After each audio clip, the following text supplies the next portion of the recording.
मरियम और उसकी बहन मर्था के गांव बेतनिया का लाजर नामक एक मनुष्य बीमार था।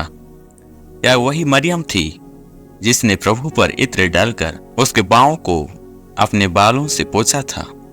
इसी का भाई लाजर बीमार था। अतः उसकी बहनों ने उससे कहला भेजा, हे प्रभु, देख, जिसे तू प्रीति रखता है वह बीमार है।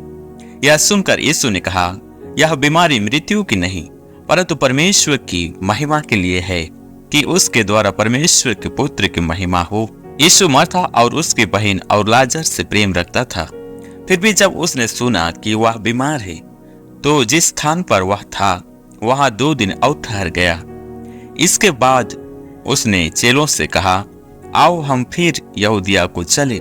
चेलों ने उससे कहा, हे रबी, अभी तो यहूदी तुझ पर पथराव करना चाहते थे और क्या तू फिर भी वही जाता है?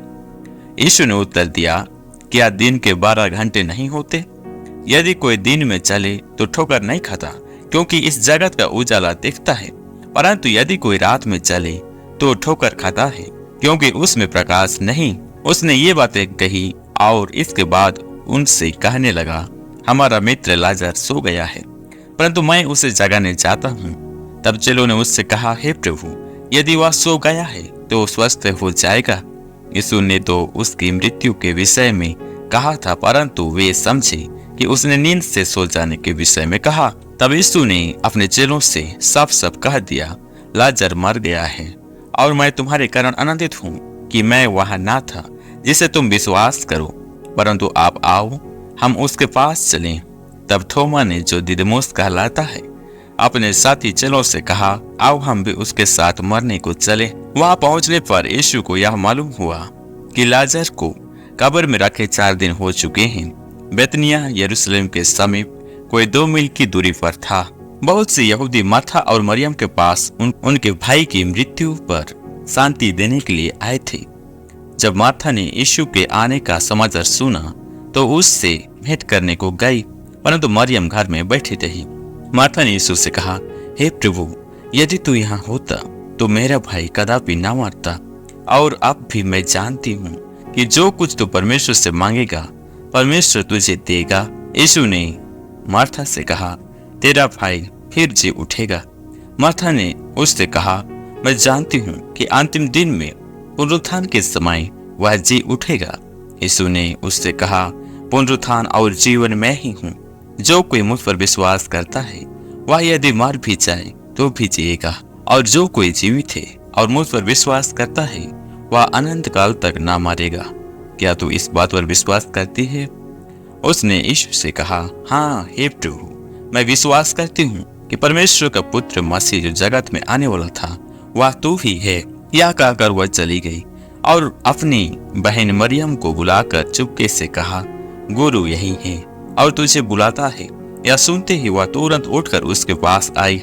यीशु अभी गांव में नहीं पहुंचा था, परंतु उस स्थान में था जहां मार्था ने उससे भेंट की थी। तब जो यहूदी उसके साथ घर में थे और उसे शांति दे रहे थे, यह देखकर कि मरियम तुरंत उठ के बाहर गई है, यह समझे कि वह कब्र पर रोने को जाती है, तो उसके पीछे हो लिए। तब मरियम वहां पहुंची।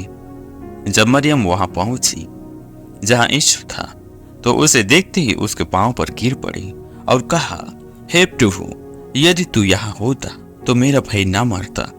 जब यीशु ने उसको और उन यहूदियों को जो उसके साथ आए थे रोते हुए देखा तो आत्मा में बहुत ही उदास और व्याकुल हुआ और कहा, तुमने उससे कहाँ रखा है? उन्होंने उससे कहा, हे प्रभु, चलकर देख ले। तब यीशु रोया। तब यहूदी कहने लगे, देखो वह उससे कितना प्रेम रखता था। परंतु उनमें से कुछ ने कहा, क्या यह जिसने अंधे की आंख खोली यह भी ना कर सका कि यह मनुष्य न मरता? जब यीशु ने मन में फिर बहुत ही उदास होकर कब्र पर आया, वह एक गुफा थी और एक पत्थर उस पर रखा था। यीशु ने कहा, पत्थर हटाओ। उस मारे हुए की बहन मार्था उससे कहने लगी, हे प्रभु, उसमें से अब तो दुर्गंध आती है, क्योंकि उससे मारे 4 दिन हो चुके हैं। तब यीशु ने कहा, क्या मैंने तुझसे नहीं कहा था कि यदि तू विश्वास करेगी तो परमेश्वर की महिमा को देखेगी? तब उन्होंने उस पत्थर को हटाया। यीशु ने आंखें उठाकर कहा, हे पिता, मैं तेरा धन्यवाद करता हूँ कि तूने मेरी सुन ली है। मैं जानता था कि तू सदा मेरी सुनता है, परंतु जो भीड़ आसपास खड़ी है उनके कारण मैंने यह कहा, जिससे कि वे विश्वास करें कि तूने मुझे भेजा है। यह कहकर उसने बड़े शब्द से पुकारा, हे लाजर निकल आ। जो मर गया था वह कफन से हाथ पांव बांधे हुए निकल आया और उसका मुंह अंगूठे से लिपटा हुआ था। यीशु ने उनसे कहा, उसे खोल दो और जाने दो। तो मेरे प्रिय, इस प्रकार से प्रभु यीशु मसीह 4 दिन का मुर्दा लाजर को जिलाते हैं और अपनी महिमा को प्रकट करते हैं, और इससे वो लोगों को बताते हैं कि वही सच्चा प्रभु है, वही परमेश्वर को भेजा हुआ मसीह है। और लोगों ने इस महान कार्यों को देखकर प्रभु यीशु मसीह पर विश्वास किया।